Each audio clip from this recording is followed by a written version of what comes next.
Who knows very little about Geni, I presume? Oh, very good. Very good, very good. So, well done on us on our planning. This was always intended to be a small group. We've had a couple of late dropouts and you never know who's going to rock up. So the reason why it's small is because of the environment that we are in, and we're grateful to Willem and Tracy for their premises here. So thank you, Willem and Tracy. Now, we are in this building because this building has a special link with Geni. Now, Geni stands for Global Energy Network Institute. Founded in 1986 by Peter Mason, who was inspired by Buckminster Fuller. And Buckminster Fuller was a genius of the 20th century who died in 1983, aged 87, who was awarded 47 honorary doctorates. Now, how many of us, who's so far got one honorary doctorate here in this room? Who's likely to get one? Jerry, you might. Put your hand up. You might. Yeah.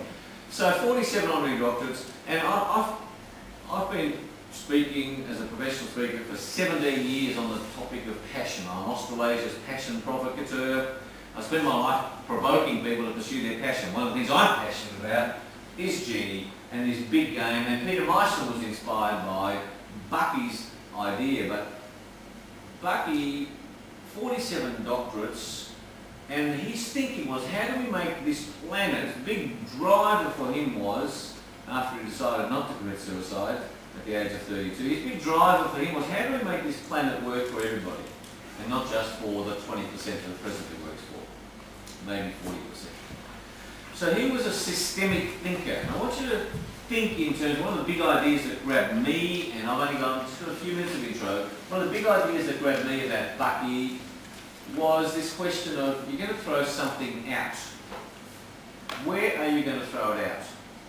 Where is out? The answer is there isn't. We live on Spaceship Earth. There's some, Bucky coined it, but there's some debate about whether he came up with the phrase Spaceship Earth. We are on a spaceship. This is a closed system. It's not possible for you to throw something out without impacting on something. So that one idea, it's a very profound idea, and ideas is what that's what Geni is about, ideas, and Desertec is about ideas. And you go, see, what ideas get traction? And Bucky's idea was, how do we make the planet work for everybody? You then go back to why it doesn't work for everybody, because in 1810 Thomas Malthus, engaged by the East India Trading Company, was engaged to do an assessment of the world's resources and a prognostication about what's going to happen. And you've heard of Malthusian economics. Thomas Malthus said our population is going to go on an exponential curve and our resources on a straight line curve, therefore there's not enough to go around. Therefore kill. Therefore hoard, because there's not enough stuff. And Bucky proved that to be a nonsense. And the best example of that is, who flew to Europe in the 70s? Anybody? I remember this so clearly. We went to this law school in 1973. Guess how much it cost to fly to Europe? Return fare, London, economy. What do you reckon it cost in 1973 when my mates went to Europe? Sounds today. $1,300 return. A motor car, come in, there's Louis. A motor car in 1973, I remember this so clearly, I was working for a lawyer when I finished law school, a Peugeot 504 cost $5,000. Today a Peugeot is $40,000, so 8 times, even with all the, all of the increases in car efficiency. 8 times. We should be paying $12,000 to be flying to London. Why are we only paying $1,300 or $1,400? Because of technology. Because as human beings we are amazing. And Bucky said we are able to solve all our problems. Isn't that an exciting idea? We are able to solve all our problems. Geni is an educational body designed to inspire people to get out there and solve problems. We share ideas. We don't run a business, we don't drive, what don't we do? We don't build stuff, we teach stuff around this, so it's fantastic to have you here, to share some ideas, to have dialogue, to have Stewart's expertise here from Desertec. Now Geni, we love you to be members of Geni. The only thing we do with this money is enable us to do more work like this of sharing this message. And that message I keep coming back to is why Geni was founded, why Peter Myson started Geni, that the planet can work for everybody. Now what does Geni say? What does Geni stand for? It says we need to link energy grids around the world with using renewable energy, because why? And just stick with me here. So why is getting energy on this linked grid, and also locally, it doesn't all have to be on the grid, why is energy so important? And Bucky worked out that wealth, the foundational difference between wealthy and poor countries is what? The foundational difference is electricity. Everything comes back to electricity, because when you have electricity, 4 things happen. You have education, you have the separation of sewage from drinking water, you are able to use machinery, and fourthly and most importantly, through that process you become wealthier. You therefore have a social security system. You therefore don't have a system which is what developing countries have, which is the existing social security system. What is the existing social security retirement system for developing countries? Children. Children. Children. And therefore, there's a direct correlation, and we've got it on the website yet, Willem? What's that? The direct correlation between wealth and birth rates. It is documented on the fact sheet. Yes. Well, I can't say it again.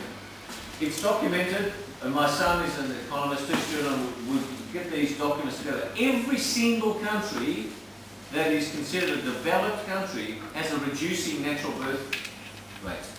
Less than 2.1 children per woman, adult woman. Does that make sense? So Bucky said our overpopulation problem, our consumption of resources problems disappears if we get electricity to the whole world. The only way to get electricity to the whole world that he saw was not by burning more oil, gas, coal and nuclear. Bucky said the safe distance for nuclear from the Earth is 93 million miles. How many kilometres is that? A lot. Right, Bucky said nuclear is not safe, and the challenge that we're all fighting with is that Ziggy Switkowski comes along and keeps saying nuclear is the only clean and green option. Like, isn't that, please come in. Sorry. Isn't that an extraordinary comment? And if the lie is big enough, Hitler showed this to be the case, and Joseph Stalin, if the lie is big enough and repeated often enough, people believe it. Can we get our stuff on the front page of the Age, like Ziggy Switkowski can? Yeah. Only if we yell often enough. All right, so that's the game. So the question is, what's the truth around it? And Bucky always said, don't listen to me, don't listen to anybody, do your own thinking. You know, Stewart will be up here, but do your own thinking based on your amazing mind. Bucky said, every one of you in this room is a genius. You've got this amazing mind, we are amazing problem solvers. Indeed, he said, the purpose of human beings on the planet is to be problem solvers. That's what Geni is. Now, we also would love your support to join Geni. We want you to come to a Geni event, and obviously you're here, which is fantastic. It's hugely expensive to be a Geni member, Ruana. $50 a year. $50 a year. So, that's, or you might even say, we've got a sponsor for you, I've got a challenge for us. I was asked on Thursday, if I gave you $100,000 to Geni, what would you do with it as a sponsorship? So we'll talk about that. And it's with an interesting company called Green Link Energy. Set up a TikTok. That's an interesting question. Now, if someone gave us a chunk of money, I must say, I was going, what would we do with it? We'd spend it, but would it be usefully spent? All right, so are we showing our movie, Willem? We are not showing anything, no. We're going straight on to the main feature. So, big picture, okay? This is the idea. When I'm talking to my audiences, I'm talking about sustainable behaviour. So, first of all, it starts with you.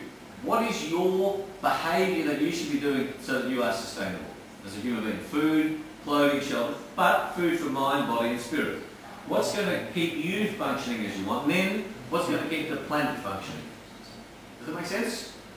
And so this whole overpopulation question, Geni, I think, driven by Bucky's ideal, and what excited Peter Meissen about it was this is a way through all of the crap. Bucky also said that the bigger the idea, the greater the resistance to the idea. So we know that's the better case. All right? Enough of introduction on Geni. There's the Bucky's design of the grid. Well, what do we want to say about this? The global energy grid is the world game. By the way, the world game was a game of how do you make the world work for everybody. Is the world's highest priority objective. This map, by the way, is a Dymaxion map. We've got them for sale there. Just there. There it is. This map is accurate to 1%. Most maps that you see, the Mercator projection, east-west, huge distortions, that is accurate. So that gives you direct, accurate depictions of relative size. Quite interesting when you start to look at it. Best example, of course, is Greenland. On most Mercator projection maps is shown as 4 times the size of Australia. In fact, it's a quarter the size of Australia. So 16 times distortion. Now the other interesting thing about that, when you look at the north-south orientation, and by the way, the reason why it's cut out like this is that when you put it together, Jerry, what shape do we get?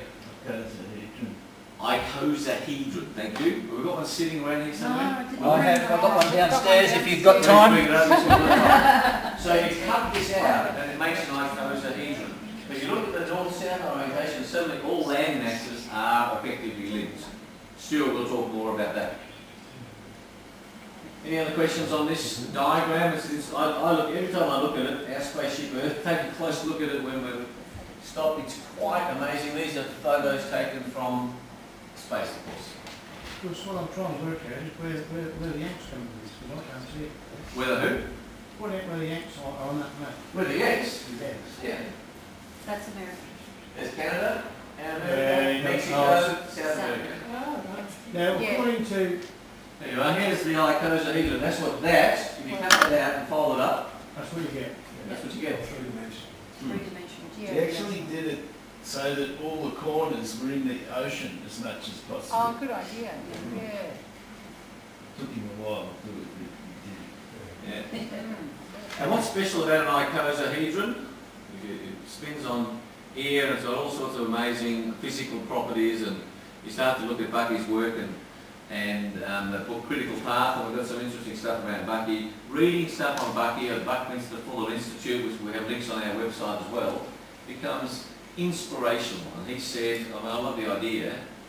Oh, sorry, that was what I was going to do. So here's an icosahedron. So this also inspired Willem. Now, Willem, what did this inspire you to do? Where are you? There you are. What's this building? Why did you build this ridiculous shape? So that I could have everybody here that is here. No, in fact, in 1994 we came up with a concept, and for us to realise that concept, we chose a geodesic dome. And the only way I found the dome was via Geni. I sent some emails around, or forums, and Geni in the States responded, and Ruana helped put me in contact with people that knew a lot about this stuff, and that's how it came about. So geodesic dome. How many geodesic domes are there on the planet? 300,000. Bucky invented them. So how many? 5? Give me the Willem. Give me the numbers around geodesic dome. The bigger it gets. Oh well, yes, indeed. The bigger. It's all made of isosceles triangles. This one's got 3 different sizes. There's 75 triangles in it. The bigger it gets, it's self-supporting. The bigger it gets, the stronger it gets, and it's supposedly the strongest structure for the material possible. Strongest structure. So it's quite amazing, and isosceles triangles. And the acoustics is amazing. Like, I can hear you guys speak perfectly. The acoustics, yes. And the energy too, I have to say, on a spiritual level, very good energy in this house. Okay. Everything is based on a harmonic formulas of mathematics, and I would guarantee that would measure up perfectly for the harmonics. That's what drove Bucky. Yeah. Bucky said there's no such thing as a circle. There's no such thing as a circle in universe. You have 2 atoms, make a straight line. What does the 3rd atom do? Makes a triangle. And then you go to tetrahedron, and then tetrahedron. The fourth atom makes a tetrahedron. So Bucky then starts thinking, as you say, the harmonics, and that you wrote a lot about the harmonics and the whole question of energy. So, anyway, that's enough background. We're going to have a question and answer session as well. I wish to introduce Stewart Taggart. So you're all here to listen to Stewart, but having set that scene, of course the 6 renewable energy sources you're well aware of: solar, wind, biomass, geothermal, tidal and hydro. One exciting thing around hydro, you might not have seen in the paper just a month ago, Origin Energy announced for $1.8 billion they're doing a hydro scheme on one river in PNG. One river which runs 24/7, 365.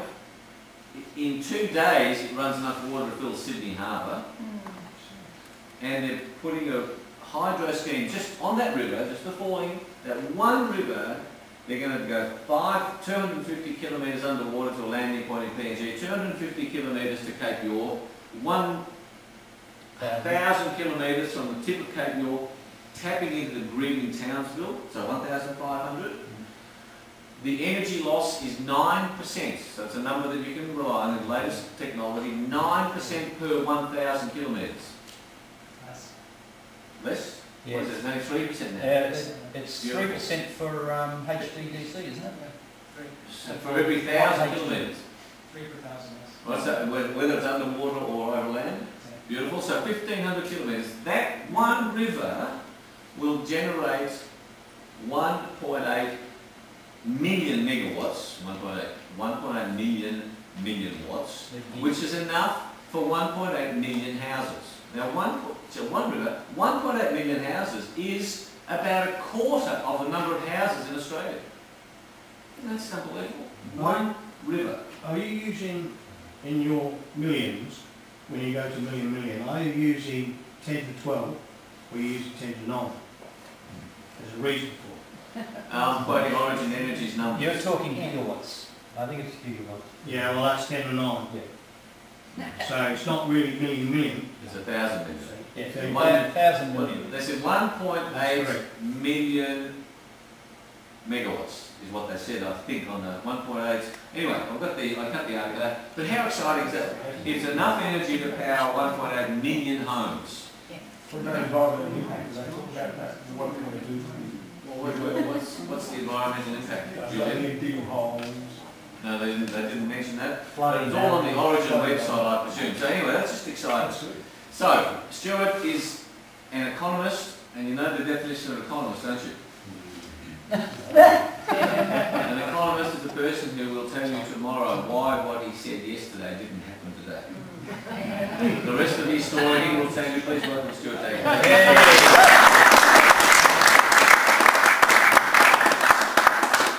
Great introduction. I just would like to say this is the most exotic place I've ever given this talk, so this is really a big thrill for me. Now, before I get started, I just really want to take a moment and look at this a little bit more. This is a really fantastic schematic, and Bucky's ideas were that you could essentially create a global electricity grid and share electricity around the world. And I just would point out, Australia here is kind of sideways, and it connects up into Southeast Asia and up into, up into China. And I just would like you to bear that in mind as I go through this, as I go through my stuff. So, Yeah, the sensor's up there. Good, up there. Point that way. this is never going right. Did you not look? Might have dropped up in there. Fell asleep. Oh, there's a little toggle switch down the bottom. I think I've changed it off mouse. So push it back towards Back to mouse? Yep. Does that not work? Oh, there we go. Yeah, I went too far. Can I go back Okay, in? yep, hang on.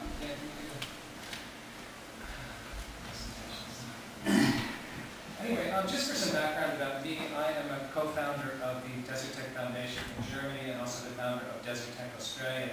And the first slide will explain to you a little bit. Another one back, please. We'll tell you a little bit more about number one.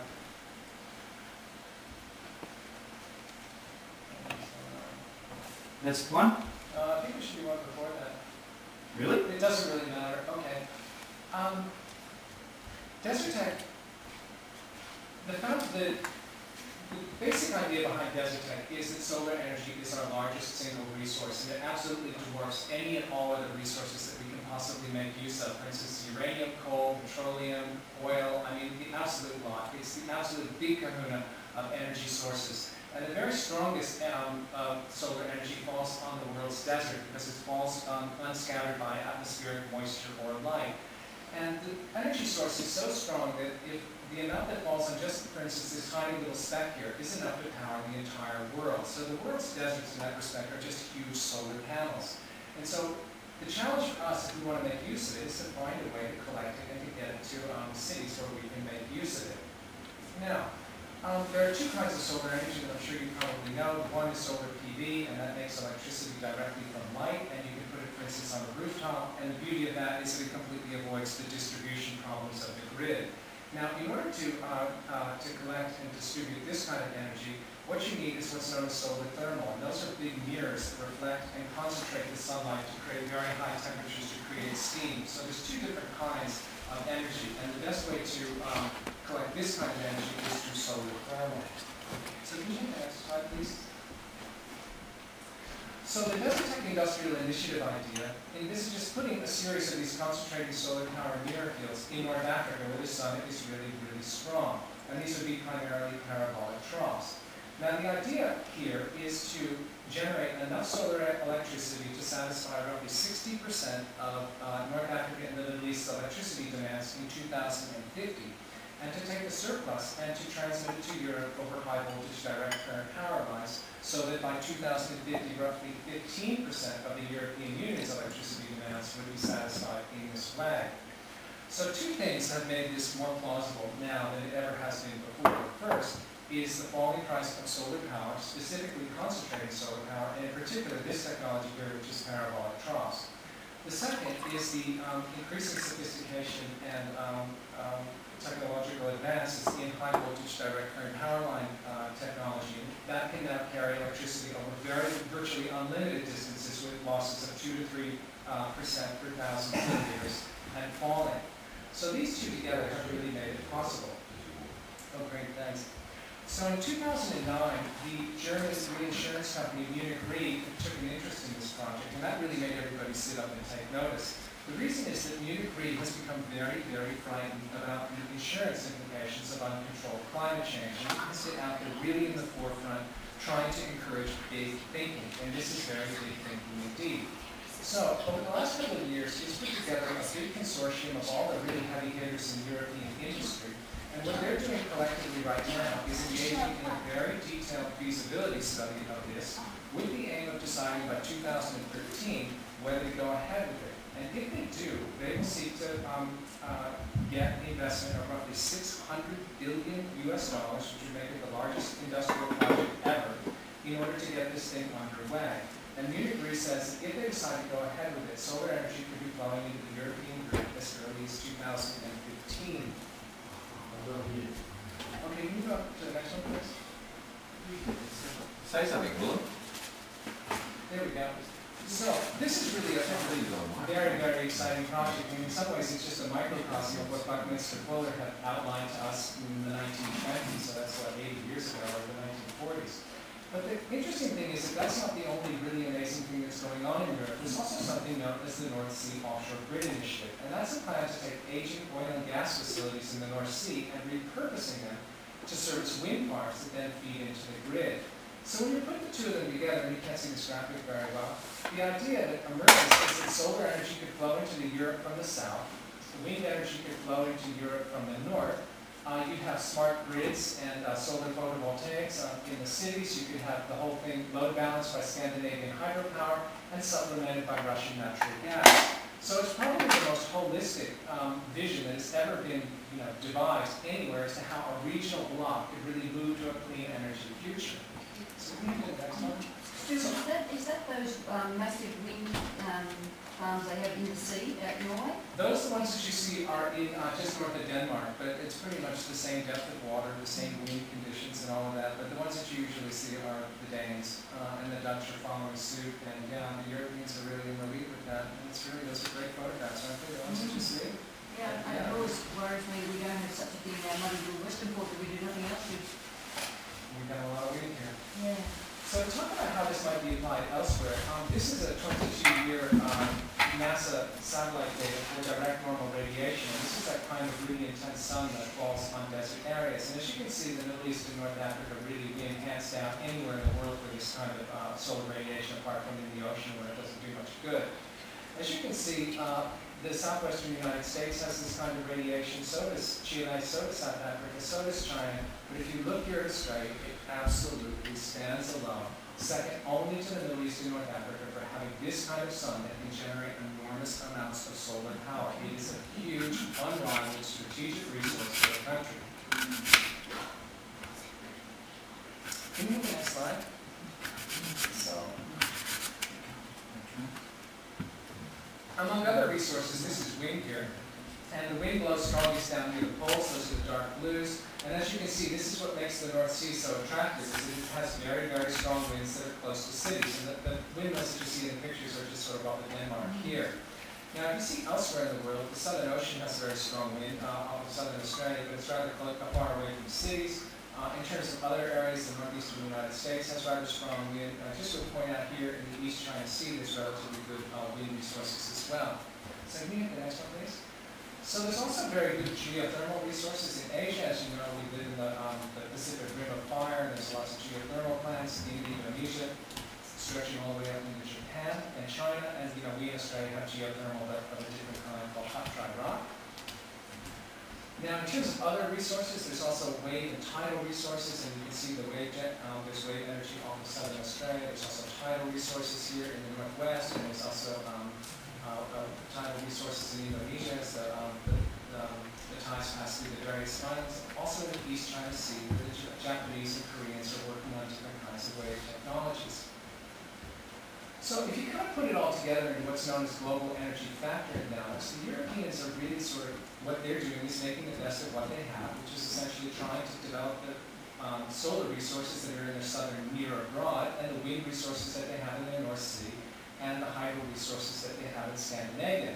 Well, us Yankees, we're doing pretty much the same thing. We're building out solar plants in eastern California. Some of the earliest ones that were ever built were located there. We also have geothermal. We have wind in our mid-regions here. There's hydro from Canada, and there's wind off of the eastern coast of the United States. And Desertec believes that there is the opportunity to do perhaps something similar in Asia.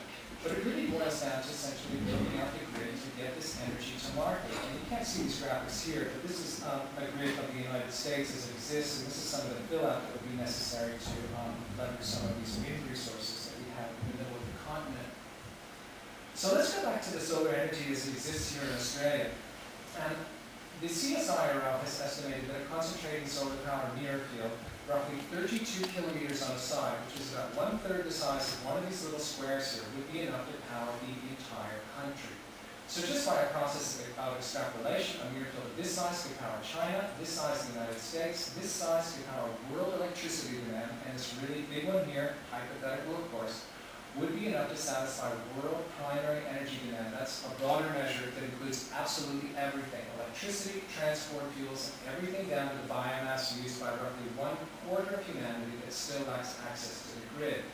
So the point I just want to make here is that, at least on a hypothetical, theoretical basis, we have enough solar energy in this continent to power the world. That is an enormous resource that we have. Something else that I think doesn't really get realized as much as it should is that Australia either has now, or a technological legacy at each of the 4 major concentrated solar power technologies. The CSIRO is experimenting with solar towers in Newcastle, New South Wales, and what these do is they reflect onto a central point. Compact linear Fresnel reflectors were originally developed in the Hunter Valley before the owner left for California. Parabolic troughs were tested in outback New South Wales in the 1980s. And a big solar dish project is slated to go into Waiala. So really, this country has potentially the high ground in this industry to seize if it goes ahead and does so. So, the difficulty that we have is when you look at sort of a geospatial overlay of where all these resources are, they're located, for instance, in the Southern Ocean and in the interior of the continent. The difficulty is that the existing grid just doesn't go there. It was built to service coastally located coal-fired power plants. So if we're going to go out into the outback and essentially develop these resources of the future, what we need to do is push the electricity grid out into the center of the continent. And probably the best place that Desertec Australia recommends that we go initially is out to, for instance, movement in South Australia where solar, geothermal, and wind exist together. And what we believe is that this should be the first step of many in building out the grid to connect the eastern and western parts of the country and open up this interior frontier to generating and unlocking these enormous amounts of renewable energy out there, of which solar is the biggest. And once that occurs, you can see that Australia starts to look a lot like North Africa under the European Desertec Industrial Initiative, and very much like the way us Yankees want to do with our grid, to fill it out, to take advantage of these resources of tomorrow, predominantly solar energy. Excuse me, why do you still got that on the map out? That one there. This one? This one? Yeah, the grid that you're trying to put through there, Right. are they going to be towers or underground? Oh, they can be built either way. They cost twice as much if you build them underground. So it's a choice to be made in the future. The actual mechanics in actually building grid towers is enormous through those sort of areas. Yes, yes. It costs lots of money. So it's climate change. So, one thing that's intriguing here is that when you look at the big natural gas companies, for instance Santos, they've long argued in favor of connecting the eastern and western parts of the natural gas pipeline system. So if you could go on to the next slide, please. And if you see, some of these grid build-outs that we've suggested with Desertec Australia could mirror some of the pipeline build-outs that could occur for the natural gas pipeline system to enhance efficiencies in delivery of natural gas around the country and reduce some of the price differentials that exist now. And if you take it a bit further and you look at the maps of the national broadband system as it's proposed, it also goes through a lot of the same prices. So the point I just want to make here is that the electricity guys, we talk to the natural gas guys, and we talk to the national broadband network guys, it seems to me that we could build a lot of this infrastructure out at the same time if we're willing to think multi-dimensionally, which is kind of what we need to do if we're going to solve the big problem of climate change. Now, what we've done at Desertec Australia is engage in some very, very rough costings of how much all of this might cost. And we estimate that building out a high voltage direct current power line system across the outback with natural gas pipelines alongside would cost roughly about $30 billion, which would be about roughly the same cost as the national broadband network. Now, what we're going to do now is zoom out a little bit and have a look at Asia as itself, and in relation to Europe with the Desertec Industrial Initiative. If you look at Europe, Europe has solar energy in North Africa. Well, Asia has solar energy in its northern desert areas of China and also in Australia. If you look at Europe, it has wind energy off of the Moroccan coast and off of the European coast, and Asia has wind energy in the East China Sea and off of southern Australia. Europe has some hydro energy in Scandinavia, and Southeast Asia has hydropower, for instance, here on the island of Borneo, and also in the Mekong states and in southern China. And we in Asia have something that they don't have over there in Europe, and that's large amounts of geothermal in the Indonesian archipelago and in central Australia. So next slide here. So as you can see down here, Desertec Australia recommends we build out our electricity grid to bring online these really potentially infinite solar resources that we have. And at this point, what I'd like you to do is take a big conceptual leap. Let's just say we were to take some of these potentially infinite resources and develop them and export them to Asia over high voltage direct current power lines, just like Buckminster Fuller had recommended in the 1920s. The big decision there would be whether to build some of this interconnecting infrastructure over land or to build it by sea. And building it by sea would cost roughly half as much. Now what's intriguing is that that's not just me or even Desertec saying that. This is the International Energy Agency. In a report that they put out in June called Technology Roadmap for Concentrated Solar Power, they said in the future high voltage transmission lines will cross borders, opening export markets for concentrated solar power, producing countries and increasing energy security. Australia might be Indonesia. So that's not me, that's the International Energy Agency saying that. Now, in this report, they didn't really go much into the costs of any of this, but we at Desertec essentially attempted to quantify this as best we can on the back of an envelope kind of basis. And we believe that incredibly, this kind of infrastructure would cost something on the order of $2 to $5 trillion if built out, and that the difference in those prices would depend on whether it's built by land or by sea. Now, that's an absolutely huge, huge number. But bear in mind, it would be built out over something like 40 years, between maybe 2010 and 2050. So if you take the midpoint, that's $3.5 trillion divided by 40, that comes up to about $80 billion a year, which is about 0.9 of 1% of Asian GDP. If you were to value it a different way, you could pay for it with something around a $9 per ton carbon price placed on Asia's 9.5 billion tons of annual greenhouse gas emissions. Next slide. So where it gets really interesting is when we start to talk about natural gas. Huge amounts of natural gas are slated to be developed in coming years in the Northwest Shelf at Timor Sea and Queensland.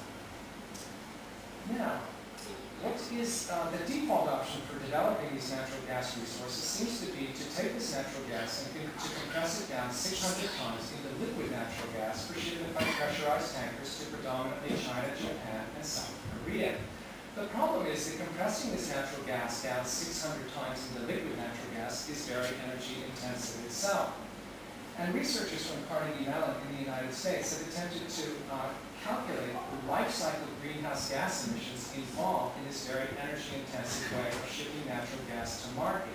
And their conclusions are that when you add in the greenhouse gas emissions involved in gasification, which is this enormous compression process, regasification at the other end, and the losses in shipping, their conclusions were that the natural gas burned at the other end, for instance in China, may have life cycle greenhouse gas emissions that are worse than that of coal.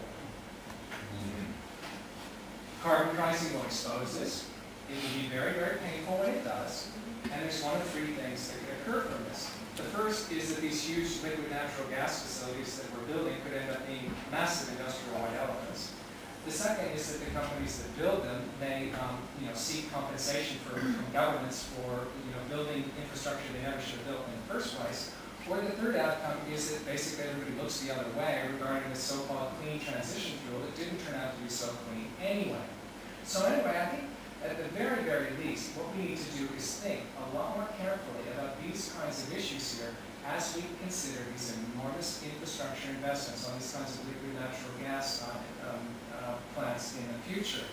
And this is particularly relevant because if we were to build a high voltage direct current power plant up into Asia, a natural gas pipeline could be laid alongside. Now what this would do is presumably reduce the investment costs of both because a large amount of any big industrial project lies in the labor. And secondly, it would create certain network benefits by allowing different inputs and outputs along the way rather than having single point-to-point infrastructure. So it does bring up the idea that we have an enormous kind of possibility of building more efficient networks for delivering these resources to markets than the ones we've come up with thus far. And I also would like to say that this is, once again, me coming up with this idea. The International Energy Agency says much the same thing. In particular, since these natural gas pipelines could be repurposed in the future after carrying natural gas to carry things such as hydrogen. And the International Energy Agency said hydrogen from concentrated solar power could be used in pipeline systems at up to 20% of volume. And they even went on so far as to say by 2030, 20 short years from now, hydrogen could be blended with natural gas in existing pipelines and distribution networks. So it seems to me a system like this would be more future-proof than engaging in this kind of liquid natural gas method of delivering energy to market. Now, once again, there's others that are also coming up with similar ideas. These are researchers from the Tokyo Institute of Technology, and they have suggested that Australia's vast amounts of sunlight, that really powerful sunlight that falls on deserts, could be used to generate solar thermal electricity that could create various kinds of future liquid fuels that could then be delivered to Asia over pipeline or tanker. So, the point here is that if academic researchers and the international energy agencies are thinking about these methods of pipeline delivery of these kinds of fuels, we should think about it as well. Now, in terms of Southeast Asia, as you can see, the energy infrastructure can go by land or by sea, and it can certainly open up Indonesia's geothermal resources and also potentially stretch the electricity grid out to this region of the country where nearly 100 million people still lack access to electricity. And, next slide here, what's really remarkable is that this kind of infrastructure build-out would mirror the same kinds of infrastructure that the ASEAN states, which are the 10 states of Southeast Asia, are considering already. They have what's known as the ASEAN Power Grid Project, which is a project to further interconnect their regional grids here to create additional efficiencies, and they're also working to fill out their natural gas pipeline systems. So what's really remarkable here is when you talk about this kind of pan-Asian energy infrastructure, there's already bits and pieces of it that seem to be sort of being built on a regional level anyway. So the idea here is that they could be made plug and play there could be bigger benefits for everybody. Now, if we move on, for instance, in the northern Mekong states, the system could connect up into southern China, where a very small amount of hydropower already crosses borders. And what's remarkable here is you can see the Chinese are building out their internal electricity grid absolutely like crazy at this point, with interconnectors down into the Mekong states. And what's also remarkable is that the Chinese are now researching what's known as ultra-high voltage direct current power lines, which are even bigger capacity, lower loss power cables than the ones that are state-of-the-art now. Now, moving on, the North Sea Offshore Grid Initiative also is relevant here and could be used as a kind of template for developing more of the wind resources in the East China Sea. What's kind of intriguing here is that the East China Sea is also a gas-producing region, so the legacy history of the North Sea in producing gas is relevant. But what I found really surprising was that the distances were almost the same. The distance from Shanghai to Kyushu is roughly the same distance as London to Copenhagen in Denmark, and the distance from Shanghai to Seoul is roughly the same distance as northern England to Stavanger, Norway. So the point I want to make here is that there are templates out there, and if the different regions of the world learn from each other, we can all build out the kind of infrastructure of the future that we need in the most efficient way possible. Now, there's also other ideas. The Geni Foundation in Germany, along with the South Korean environment minister, has come up with this idea of geodesic. And that's a kind of Desertec derivative that would envisage building high voltage direct current power lines up into very, very windy Mongolia in order to carry that wind energy down to the energy-hungry cities of Beijing and Shanghai, and even across to, for instance, Seoul and to Tokyo. And this here is research done by the Asia Pacific Energy Research Center that's based in Tokyo. That's an APEC organization, I think. And the idea there is that high voltage direct current power lines could be built up into the Russian Far East, where enormous amounts of hydropower is underdeveloped. And the idea there is that this hydropower could flow south in the summertime to meet the peak energy needs in Beijing and Shanghai, where it's hot and air conditioners are running. And in wintertime, when Japan and South Korea have surplus nuclear power because it's not their peak time of year, that energy could flow north to meet Russia's winter peak heating needs. So as you can see, researchers are starting to discover the benefits of these networks in essentially using and generating and transmitting energy more efficiently.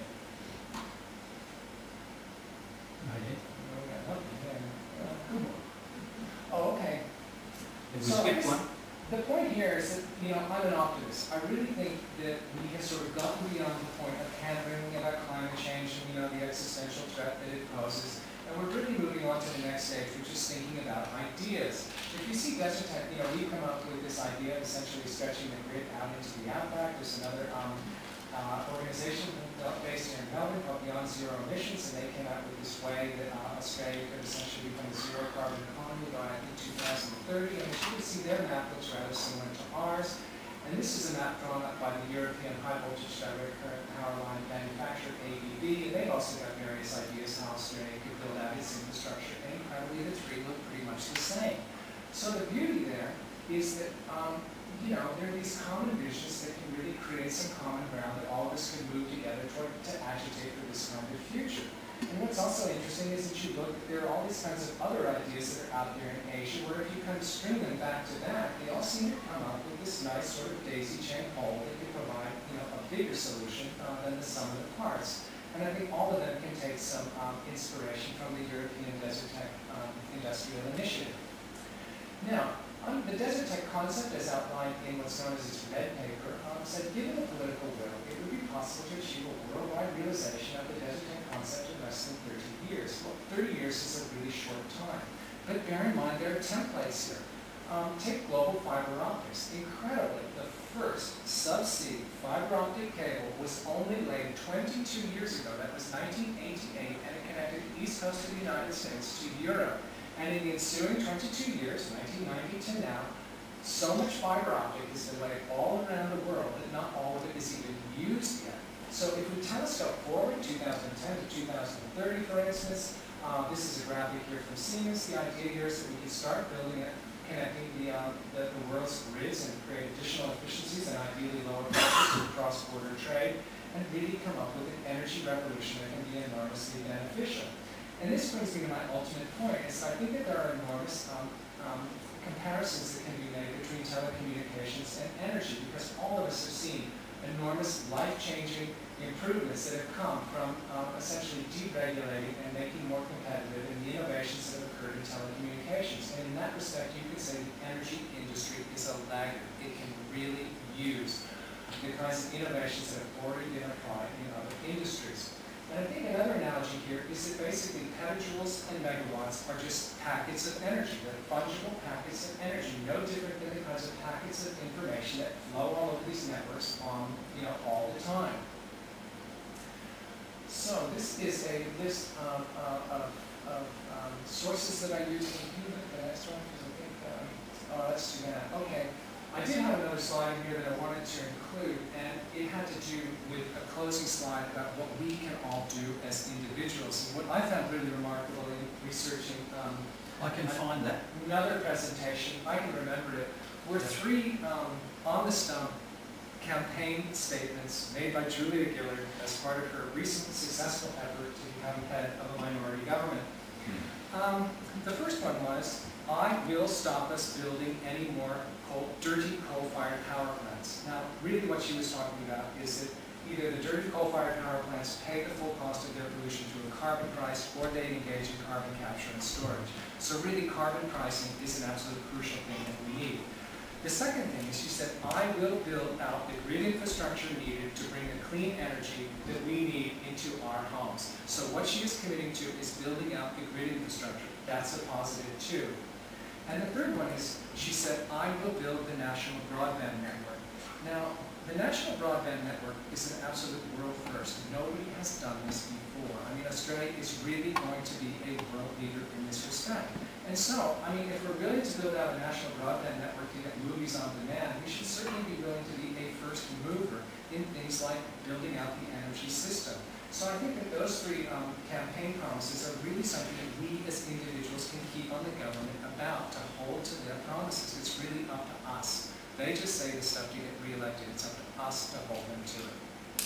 And that's pretty much all I have to say.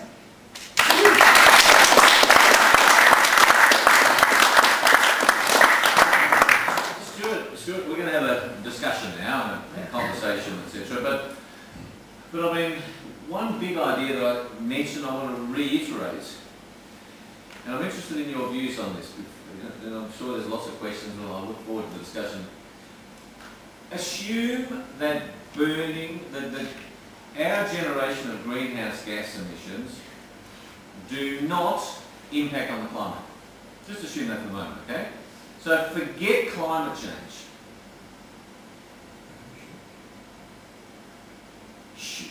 If greenhouse gas emissions that we generate does not impact on climate, and as you know, there's a raging debate about it, correct? 95% of scientists say there isn't. We are creative. But just assume for the moment, forget climate change. Should we therefore forget about renewable energy and use coal, oil, nuclear, etc.? Forget nuclear at the moment. Coal, oil, gas. Should we, why would we need to use renewables if it doesn't impact on the climate? It's going to run out.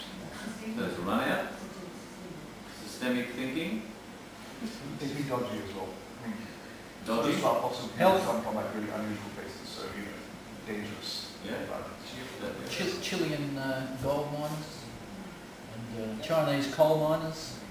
And Easter Island, what happened to Easter Island? Jared Diamond in his book Collapse talks about this beautifully. Why did population disappear off Easter Island? There was a large population on it. They wiped out the forest. Yeah, and they couldn't live there anymore because it wasn't self-sustaining anymore. And Bucky, remember, talked about Spaceship Earth, that we're linked. So I just want to plant that thought in your mind, because what happens if we put an idea on the table, then if we're driven by climate change, it weakens the debate versus look at a sustainable behaviour issue. Does that make sense? Sure. We don't get into that. We don't get into that theoretical debate. And what I've found is confusion. Confusion leads to lack of agreement and lack of progress. So that's all. So Stewart, I just want to set that sustainability climate change model up. Great. So. Questions for Stewart? Comments? Please, this doesn't be questions, comments. What are your thoughts? Over to you. One main thing when you look at a global hookup grid, as you say, we're already experiencing at the moment our own troubles with private enterprise running our own grids. With such a large grid system such as this, how are you going to balance the running of it and the costing of it to get it back to a reasonable cost to the consumers? National Broadband Network is a perfect template. The government is going to build it. And the way it's been described to the public is it's going to be a common carrier infrastructure. So it'll be open to all comers, you know, and the government's role will be to collect a fee for carriage over the system that will ensure that it, you know, can be built out and maintained and provide the kind of service to the service providers that use it. It's the same thing with highways. Are the same thing. The government either taxes the public or engages in toll collections in order to maintain the infrastructure. Same kind of model. Nice. I'd like to. Grid equals infrastructure. Yeah, but the thing is, if we rely on our changing governments all the time to continue to build a grid such as this, we're going to be waiting for a very long time. I'd like to add another element to that question, or at least an element to the answer. As soon as you link our 20 million population, which is only limited to 20 million because of geographical reality, as soon as you link that to 250 million via a HVDC link under the sea to Indonesia, you're automatically, as long as you finish up getting customers, you automatically lower the cost of the whole infrastructure. Automatically. And the bigger it is, the lower the price is. And guess what? The cheaper it will continue to become, because all you have to do is add another panel, another panel, another panel, another panel onto the grid itself, onto the array itself, and you're generating more electricity for free, almost. One more extra panel and you're generating more power to feed the 250 million people. More and more people will join on because they can get it so cheaply. And it's a bit like nuclear power. They always said it's going to be too cheap to meter. This one really will be. As Stewart says, to get the grid right through Asia, less than 1% of our GDP for 30 years. Less than 1%. And look, that doesn't take into account the benefits. What are the benefits of that process? A couple other points here, and that is that the ASEAN states, you know, Malaysia, Singapore, all those ones up there, you know, they are working on this plan to integrate their oil and gas infrastructure. It's not easy. It's a lot of multilateral negotiations. It's going very, very slowly, but they're basically leading the world in identifying the problems and negotiating a solution that works for 10 of them. So that kind of template could be extended outward because they are the thought leaders. The other thing is that in terms of, you know, changes of government, I mean, Australia and lots of other countries around the world are members of the World Trade Organization and all these other multilateral institutions. I mean, when governments change through elections, you know, we don't rip up the previous agreements. These things are binding throughout the future and everybody agrees to adhere to them. So there are these means that this could be done. The other point here is that, yes, you're right, if you build an infrastructure, you know, we can put the energy through it, and Australia would presumably be a net winner out of this because it is a small, resource-rich country. So it has resources it sells to others. And I think another perfect example here is if you think about, for instance, microloans with the Geni Foundation and phone ladies. I mean, basically what that did is they took this common carrier infrastructure of the mobile phone system and got mobile phones out into the villages where people could begin to conduct commerce. So basically what it was is this common carrier infrastructure created economic activity through providing access. You see what I mean? And Buckminster Fuller said, it's proven to be the case, don't tell people what to do, design the tools and let them choose what to do, which is what Stewart's tying into. Now, on that question of having mobile phones, in Thailand, fishermen go out and fish. Before mobile phones, they go out and fish and bring all the fish into one port. Now, when Thai fishermen go out and fish, there's a whole network of phones where they say, righto, we've all caught this, where should we go? So they split into the different markets because they know what the market price is. Because if you don't sell your fish today because there's no refrigeration, you lose it. Made a massive economic difference to the Thai fishermen.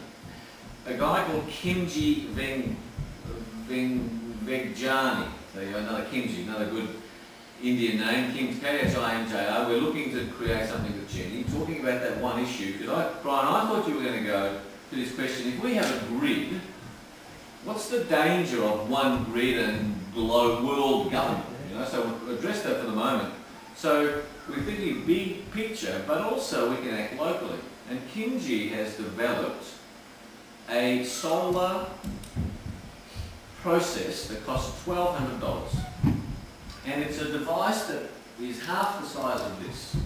And basically, you bring it along, put the solar connector, and you plug your phone USB into it and it powers your phone. This one little unit will drive 4 streetlights at night. In Haiti, an expert from Haiti came out on ABC radio 2 weeks ago, said one light at night in Haiti is worth 40 policemen. Because there's no lights at night. So Kimchi's got this device, looking for sponsors for this, and so this, you reminded me of this, Stuart, when you said the mobile phone. So people can get a mobile phone, and the idea is to get the local store in Bangkok in Indonesia where there's no electricity. Get one of these little units there, the store owner buys it, you come in, plug your phone in, charge your phone, and pay, and this becomes a micro enterprise, a micro loan issue, willing to take your point. Does that make sense? So grid is big global thinking, but there's also enormous local application. Next question, comment. The high voltage that they picked, can you tell me why they went round and what time, the voltage that they've gone to? What's the main general? Yeah, I'm an economics guy, and this stuff really goes over my head. I met with Siemens 3 weeks ago, and we talked to them a bunch about this, and it's quite funny. I got that in the lift with the vice president of transmission. I said, "Gee, this stuff is complicated. How do you keep on top of it?" He says, "I'm 3rd generation." His grandfather, his father, and he all are transmission guys. All I can tell you is that the biggest individual units now for high voltage direct current power lines are 8,000 megawatts. So, that's, they can get bigger, but at this point, that's how big they get. The Chinese are talking about 10 and 12,000 megawatts that can be carried, and the cable is about the size of a beer coaster. Yeah. So, What's the voltage? They tell you? I think 800 kilowatts. Does that sound right? Yeah. 500 to 800. It's a million volts or 500,000 volts, a common voltage is. The normal ones, the big heavy ones that you see out here generally are 500k. Yeah, that's pretty much. A lot of them we started off at 32k, and then we went up to the 132, and the main big ones that you see, those real thick flat towers, they're 500k. But they're single wire systems or four wires in one carrying. But are you going to use single wire? When they start talking about putting up towers, you're talking about putting single wires up and carrying wire. You've also come back to our fire situation with DC against the AC situation, and the fire going through a fire-prone area. With high voltage DC, you've got a much bigger problem unless they're covered. Pardon me? So what you saying? You bury the cables. I mean, it's the world's longest underground cable connects Victoria and South Australia, buried like 180 kilometers long. So we here in Australia have the world's longest buried terrestrial cable. And that's running DC, is it? That's DC, yeah. You've also got one And Tassie. You've also got the underground DC from Victoria to Tasmania. Victoria to Tasmania, Yeah. That's about, I think, 100 meters of water there. So, I know we have both. Yeah. Now there's also on YouTube, I commend the film to you, a young engineer says that the solution to our power needs is to via gravity send water from the highlands of Tasmania to Victoria. They haven't got enough. Right. No, that's not enough, but it's a fascinating video, so have a look at it for an alternative. Now, next issue on solar. Stuart. We can't have solar because it won't supply baseload power. Right. I never have time. Who's good at that said, by the way? Yeah. I never have time to put this in here, but there are various storage media, among them molten salt, which is a kind of, you take the energy or surplus energy from a concentrated solar power plant, which would be maybe thermos bottle, and it can hold that energy for 6 to 8 hours, which is about what it can do now. And that's really all that's necessary, because the thing about solar energy is that it peaks about 2 o'clock in the afternoon, and the grid demand will go on into the evening as offices and homes are consuming electricity at the same time, and then around midnight it tapers off. So these thermos bottles can meet that peak into the evening, and then they go cold, and then they get recharged in the morning. So they can meet the rhythms of the grid rather well. It's something else that you have to add into it. In addition, solar energy can potentially produce surplus energy that could then be, for instance, used to create hydrogen, or there's what's known as pump storage, where you pump water uphill and just keep it there ready to go later. So these are things that need to be designed into the grid. The grid needs basically a redesign in order to handle these intermittent resources that can be offset by others. So